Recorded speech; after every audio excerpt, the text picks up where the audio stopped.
Para você que me acompanha aqui e que gosta de desenhar ou quer aprender a desenhar carros especificamente, sente um pouco de dificuldade, gostaria de aprender um pouco mais sobre desenho automotivo, quais são as oportunidades que tem dentro dessa área fascinante, eu tenho um convite para poder te fazer.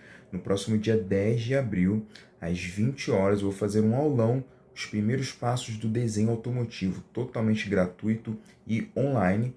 E para você poder fazer parte, eu vou pedir para você clicar no link que está aqui na descrição desse vídeo, faça a sua inscrição, preencha ali o nosso formulário para a gente poder conhecer um pouquinho mais sobre você e ter a certeza que vai estar fazendo uma aula que vai atender às suas expectativas. Então é isso, hein? Não perca, dia 10 de abril, te vejo lá. Olá, tudo bem? Meu nome é Felipe do Felipe Design Auto e seja muito bem-vindo a mais um vídeo. Neste vídeo, a gente vai falar um pouquinho sobre culturas automotivas. Você pode estar se perguntando, Felipe, o que tem a ver a questão de cultura automotiva com a questão de eu aprender a desenhar? Ultimamente, a gente tem compartilhado várias dicas aqui no nosso canal sobre desenho automotivo. As aulas que a gente vai fazer daqui para frente vão falar um pouquinho mais sobre essa questão de como desenhar carros, técnicas e tudo mais. Mas assim, antes de tudo, antes de você pegar uma caneta para poder fazer um desenho, é importante você ter uma noção da cultura automotiva, porque você pode simplesmente, seja para fazer um carro do zero ou para fazer um projeto de customização, acabar usando elementos que são contrários à cultura automotiva daquele modelo específico. E quando você faz isso, você acaba por cometer uma grande gafe. A gente pode por assim dizer. Seria mais ou menos você pegar um torcedor do Flamengo e colocar uma camisa do Fluminense nele, né? Ou você tem um amigo ali que é corintiano e você vai dar um presente para ele, você dá uma camisa verde do Palmeiras, sabe? Então, esse tipo de coisa. Então, é muito importante a gente estudar a cultura automotiva. E a gente tem algumas formas de abordar a questão da cultura automotiva. A primeira delas seria por meio dos países.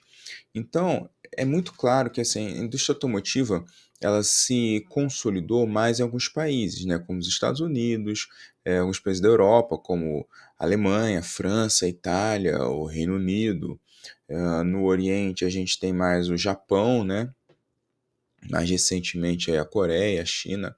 Então, assim, a gente tem alguns países em que a cultura automotiva se consolidou mais forte, e isso porque lá é onde você tem montadoras de fato, né, fabricantes de automóveis, onde surgiram essas fabricantes, e acaba que por cada país ter ali seu conjunto de fabricantes e tudo mais, né, acaba que essas fabricantes carregam nos seus valores, nos seus ideais, na sua forma de construir o carro, muito da cultura daquele país.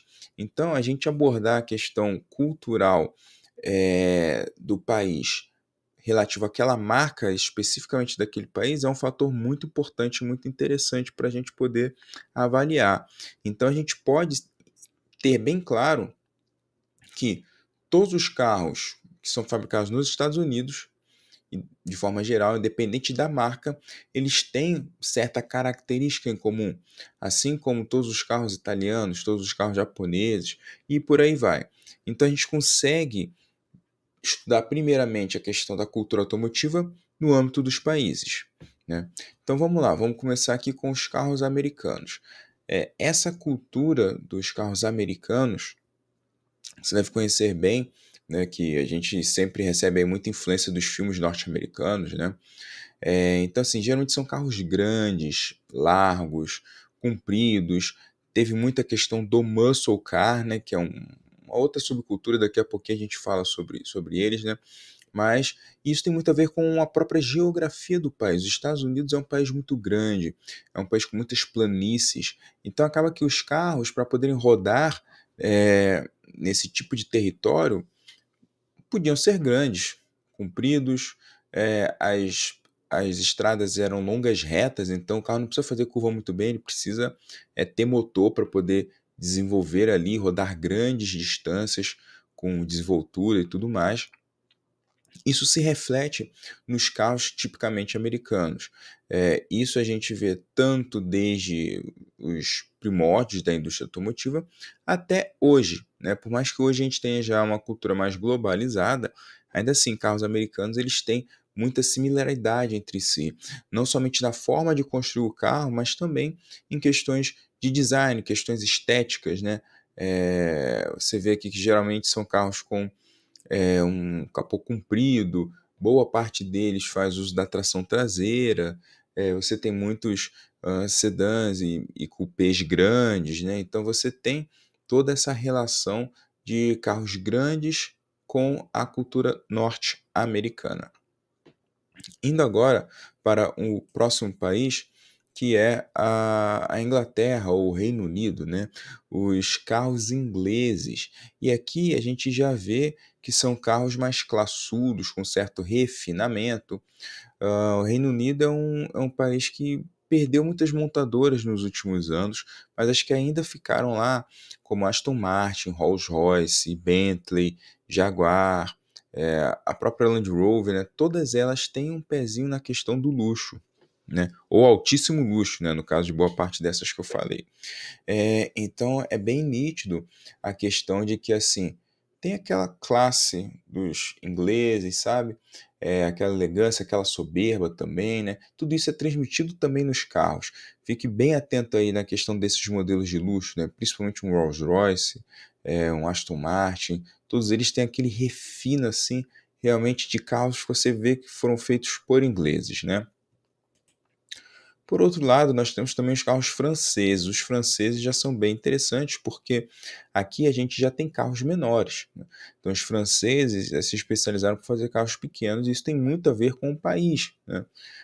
Se você for ver as cidades da França, Paris, por exemplo, né, você tem muitas vielas, muitas ruazinhas apertadas, onde carros pequenos rodam melhor, né? E foi sempre assim da cultura francesa, né? Se especializar em fabricar carros pequenos, e ela traz isso até hoje. Não somente isso, mas a França também, como é um berço cultural muito grande, tudo, um grande incentivador da criatividade, então você vê que carros franceses geralmente abordam muito essa questão da criatividade, tanto na forma da construção do carro, muitas vezes não optando por elementos que são muito já tradicionais ou consolidados da indústria automotiva, sempre procura uma maneira diferente de fazer alguma coisa, e isso às vezes pode se refletir em uma manutenção um pouquinho mais complicada, tá? Mas você percebe ali que você tem elementos de design bem característicos dos franceses, né? Geralmente carros pequenos, com um apelo estético muito trabalhado, né? Mais rebuscado. Então essas você vê que são algumas características bem claras dos carros franceses, independente da marca, né? Próximo país, a Alemanha. Os carros alemães já têm uma outra pegada, né? É aquela questão da precisão alemã, sabe? Um carro ele tem que rodar muito bem, ele tem que fazer tudo muito bem. Então, dificilmente um carro alemão ele vai chamar atenção pelo design, pela estética, apesar de que existem carros alemães muito bonitos, né? Mas assim, não é o foco dele chamar atenção para a beleza estética, mas sim para o conjunto da obra. Então, carros alemães tem muita questão da evolução. Você pode pegar uma série 3 hoje. Ela foi uma evolução das diversas série 3 que tiveram ao longo dos anos.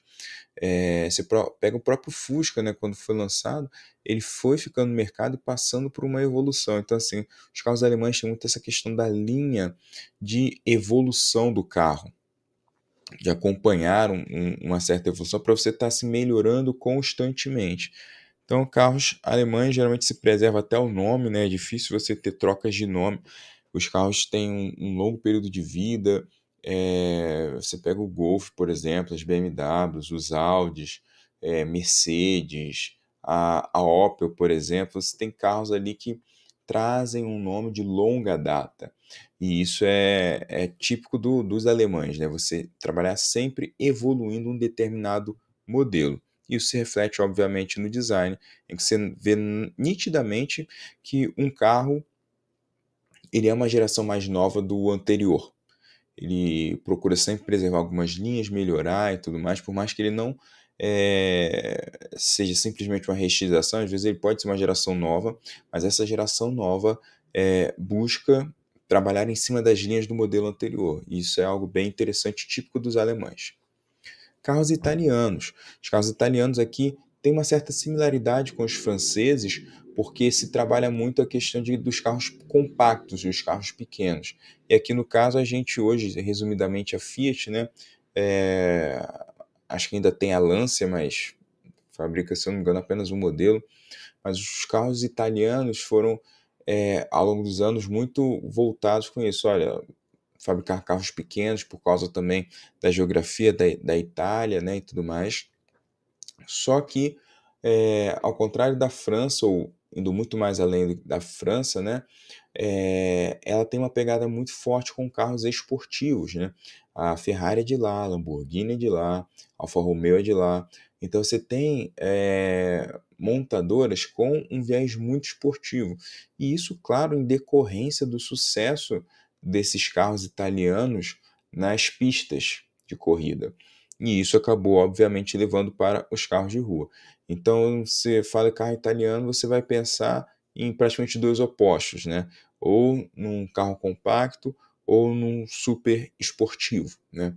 Mas também a questão de design é muito importante para os italianos, né? Então são carros ali que são geralmente têm as suas linhas muito bem trabalhadas, os primeiros estudos de design, os carrozzieri, né?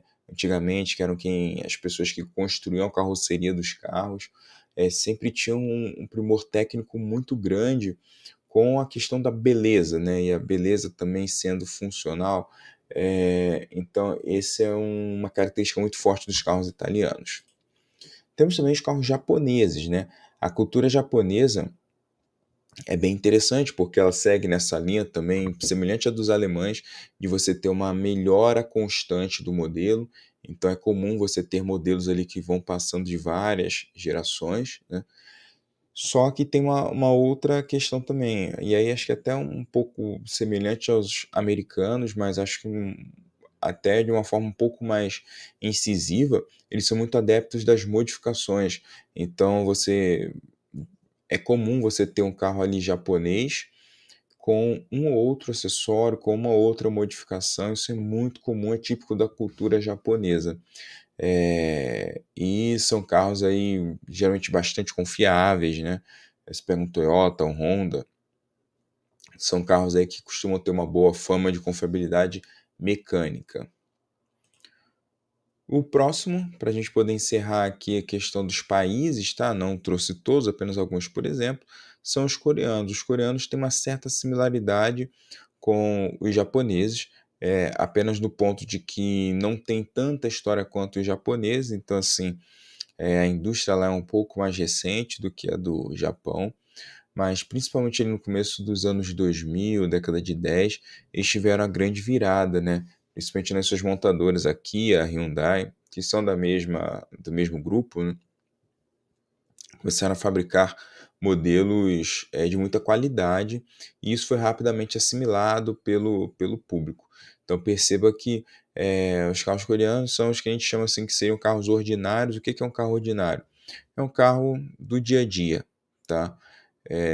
Agora que eu digo assim, de uns poucos anos para cá, que eles têm flertado mais com essa questão de esportividade, né, lançando a marca esportiva N da Hyundai, para poder tentar fixar isso ainda mais na cabeça da população média. Mas basicamente carros coreanos são carros ordinários assim do dia a dia, para você poder usar no dia a dia. Semelhante ao japonês, os japoneses também têm essa pegada, mas como já tem ali mais montadoras, mais modelos esportivos, então conseguiram até deslocar um pouquinho isso, tá? Só que quando a gente fala de, de cultura automotiva, a gente não fica apenas na questão dos países, e sim a gente pode entrar também nas próprias montadoras. O que a gente quer dizer com as próprias montadoras? É nítido e bem claro que cada montadora tem uma linguagem de design peculiar, uma filosofia de design que a gente chama. E quando você olha para todos os produtos daquela montadora, isso fica muito claro. Então vamos ver aqui, ó, vamos começar pela Volkswagen. Os carros alemães, como eu falei para vocês, eles seguem muito a linha da constante evolução. Então uma geração costuma ser semelhante à outra e tudo mais. E hoje em dia não, já há bastante tempo, os carros trabalham muito essa questão do family face. O que é o family face? É o carro ter ali uma assinatura de design que seja semelhante a todos os carros daquela montadora. Então, às vezes, é um determinado tipo de farol, de grade, é uma combinação de alguns elementos visuais. Tudo isso forma o que a gente chama de family face ou de identidade visual da marca. E ela pode ter algumas características que sim são perenes, então assim, dependente da geração, da época, dos anos, das eras, ela vai ter aquela característica. E já tem um outro ponto em que ela pode mudar essas características de tempos em tempos, né? Então, a cada 10 anos, uma montadora muda sua filosofia de design. Isso é perfeitamente comum e pode acontecer, tá? É talvez até o mais comum de acontecer. Geralmente as montadoras vão por essa linha. Vamos lá, vamos pegar aqui Volkswagen. Eu trouxe alguns modelos aqui para vocês poderem bater o olho e ver que eles têm semelhanças. Então, olha, a questão da grade, os faróis, sabe? As linhas, olha lá, a linha de caráter que passa ali no meio das linhas da porta. Então, se você bate o olho, e se você tirar logo de todos eles, vai parecer que o carro é feito pela mesma montadora. Então, quando a gente fala de cultura automotiva, e no caso de montadoras, a gente está falando disso, de o carro ter uma identidade visual que seja semelhante à daquelas montadoras. Que trouxe uma outra alemã, a Audi, tá? A Audi, mesmo esquema. Ó, repare que eles têm muitas similaridades, principalmente os dois modelos em verde aí, né? Peguei um A5 e o A3, e na mesma cor ficou ainda mais parecido. Mas veja que são modelos, óbvio, diferentes, mas você bate o olho neles e você vê muitas semelhanças, né? Aqui, a BMW, ó. BMW já tem uma característica que a gente chama, que é uma linguagem de design fixa. Em que ponto? Ela tem, claro, as filosofias que mudam de tempos em tempos, mas ela tem uma fixa. Então, assim, grade. A grade da BMW é essa grade bipartida. Não importa qual linguagem visual ela esteja usando, qual filosofia, um BMW típico ele tem que ter esse formato de grade. Óbvio que vai variar. Então, às vezes ela pode ser mais vertical, pode ser mais na horizontal, pode ser mais estreita, maior, menor. Isso vai variar muito de modelo para modelo e variar muito também da época em que aquele carro está sendo projetado. Mas isso é muito importante. E tem também alguns detalhes, como por exemplo aquela quebra ali na coluna C, e que é uma assinatura de design também típico dos BMWs, né, e vários outros pontos. Então, assim, você tem dentro da montadora características que são vitais em termos de design, né? Vamos para a Ford? Olha a Ford. A Ford trabalha muito a questão da grade hoje, tá? Hoje em dia, pode ser que, e certamente daqui a alguns anos isso vai mudar, mas ela trabalha a questão da grade bem grande ali no meio, uma grade ali em formato hexagonal, talvez, de trapézio. É um elemento bem típico da Ford, depende do modelo. Então, veja, ó, tem Mustang, tem Ford Ka, tem Ford Fiesta, você tem ali o Ford Focus. Então, assim, modelos diferentes, mas com a mesma assinatura de design. Indo para a Chevrolet, a gente já tem ali veículos, né, com uma frente robusta. Olha, por exemplo, a grade dessa Silverado, né? Coisa grande, imponente, muita questão de transmitir essa força, né, de veículos norte-americanos. Quando é fora de estrada, você trabalha isso de uma outra forma, né? como nos modelos de imagem que vocês estão vendo, e até mesmo nos carros mais ordinários, o carro urbano, elétrico e tudo mais, você tem ali alguns valores da marca sendo transmitidos, como a questão da simulação da grade, né?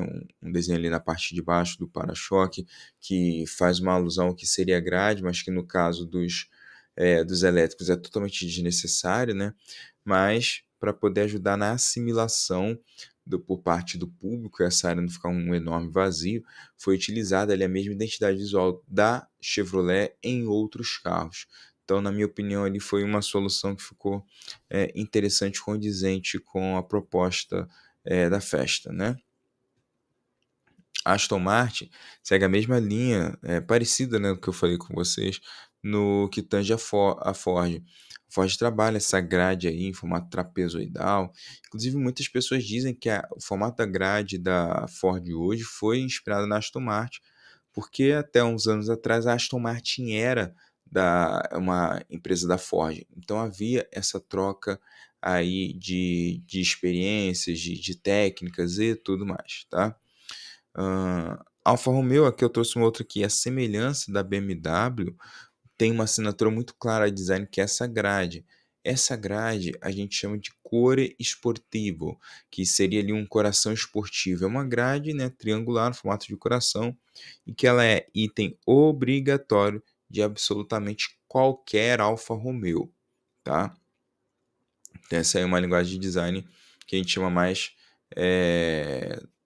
duradoura ou fixa, né? E por fim termino aqui com a Fiat. A Fiat está passando por uma reformulação do seu design, então provavelmente vai seguir mais essa linha das renderizações que vocês estão vendo, né? E são linhas ali mais retas, né? Mais marcantes, formato de caixote e tudo mais. Como falei anteriormente, assim, os carros italianos são famosos, os montadores, né, são famosos por fabricarem carros pequenos. Então aqui a gente já tem o que seria uma nova geração do Uno, talvez, e abaixo fiz questão de colocar ali uma espécie de 600, mas na questão de vocês terem uma ideia de como que isso vinha sendo aplicado até hoje e que vai passar por uma mudança de layout dentro da Fiat, né? Mas tem ainda mais um ponto da gente poder considerar e que é o último, que é a subcultura por parte dos estilos de customização. Que além de você ter os países, além de você ter as montadoras, uma montadora ela pode fabricar diversos tipos de carro. E aí, qual é aquele carro, de repente, que você quer montar um projeto, né? Beleza, já tem isso definido, mas qual vai ser o tipo de pintura que vai utilizar com esse carro, com esses modelos, né? Então, começando a questão da subcultura, a gente tem ali a JDM, que é típica dos japoneses, né? E igual eu já falei anteriormente, ela aceita muito bem questões de customização, muitas vezes a customização até mais extrema, mais pesada, tá? E são carros que têm encontrado cada vez mais fãs, mais adeptos, principalmente por conta ali do filme dos Velozes e Furiosos, né? Isso acabou marcando uma história e tudo mais, né? E os JDM são praticamente carros que são feitos para o mercado japonês. Então, não importa ali se ele é um compacto, se ele é um esportivo, todos têm o seu lugar no ao sol. Mas além dessa, nós temos também a subcultura dos Hercules. Os Hercules são um grupo assim bem interessante, porque gera encontros muito legais, uma troca de conhecimento muito, muito importante. Então ela tem uma legião de fãs não somente no Brasil, mas no mundo inteiro. Então esse é um ponto também muito legal dessa subcultura. Indo agora para a subcultura dos muscle cars, essas a gente já comentou um pouquinho quando falou dos carros americanos, mas os muscle cars são ali carros relativamente pequenos, mas com uma preparação mecânica para acompanhar os muscle cars mais antigos, por assim dizer, tá? Uma das grandes virtudes estava no motor. Então, assim, muscle car é praticamente obrigatório ter um motor V8 ali, sabe, grandão, gastador de gasolina, mas que despeja potência, né, que tem muito desempenho. Então é um tipo de carro assim, tá? Muscle cars são sempre cupês, então 2 portas, tá? Tem o seu formato clássico ali, padrão de carroceria também. Race cars é uma subcultura genérica, porque ela engloba várias outras, como por exemplo, carro de rally, carro de corrida de pista, de circuito, de longa duração e tudo mais. Então você tem várias categorias dentro dos race cars, dentro da questão dos carros de corrida. Pode ser um carro de arrancada. Então, é sempre importante definir qual vai ser a linha que vai ser adotada no projeto para você conseguir realmente ali juntar e unir peças desse tipo de veículo. Temos a cultura lowrider, a subcultura lowrider, uma cultura chicana que surgiu lá no sul dos Estados Unidos, próximo da fronteira com o México. E os carros são aqueles carros que rodam extremamente baixos, que tem a suspensão que trabalha, então que ela sobe, desce, uma suspensão pneumática, como dos carros que você já viram fazendo manobras e tudo mais. Então, essa é uma subcultura bem interessante e que surgiu dos imigrantes mexicanos nos Estados Unidos. Temos a cultura do hot rod, uma outra cultura também muito legal. A cultura do hot rod, ela deu origem à cultura dos muscle cars. Então você tem ali carros mais ou menos da década de 30, 40, né? Batendo ali no máximo 50. E que você modifica, prepara esses carros com viés de que eles tenham desempenho, tá? Com o passar dos anos, foi também tendo um cuidado um pouco mais especial com a limpeza, né, do hot rods, principalmente em eventos de exposição, mas antes não era tanto assim nesse ponto. E temos o Ret Look. O Ret Look é um estilo de customização em que basicamente você pega uma carroceria que já está detonada pela ferrugem, um carro abandonado, esse tipo de coisa, e coloca em perfeitas condições de uso para rodar. Só que a aparência ainda vai ser aquela aparência feia, enferrujada e tudo mais. Mas o grande ponto é de ir, né, aos pouquinhos ali, modificando o carro, caso essa seja a escola que a determinada pessoa optou. Bom, gente, então aqui a gente apresentou as subculturas. A gente não esgotou todas as subculturas, porque isso é praticamente impossível. Todo ano está suscetível a crescer uma subcultura nova e tudo mais, então isso é perfeitamente normal, tá? Mas aqui pelo menos a gente deu uma pincelada para você entender que isso tem sua importância no desenho automotivo. É totalmente diferente você fazer um ret look de um lowrider, por exemplo, ou você vai fazer um projeto do zero para os Estados Unidos, mas vai fazer um da marca Land Rover, por exemplo. Então, assim, tem que ter isso muito claro em mente da questão da cultura automotiva. Porque uma vez que você tiver isso em mente, consolidado, fica muito mais fácil você criar projetos, gerenciar projetos e tudo mais. Deixar como indicação o site que eu uso, que é o Netcar Show. Geralmente ele tem ótimas imagens para você poder usar como base para desenho, como referências e tudo mais, tá bom? E é isso. Keep drawing, vamos seguir desenhando e vejo vocês numa próxima. Até mais, tchau, tchau.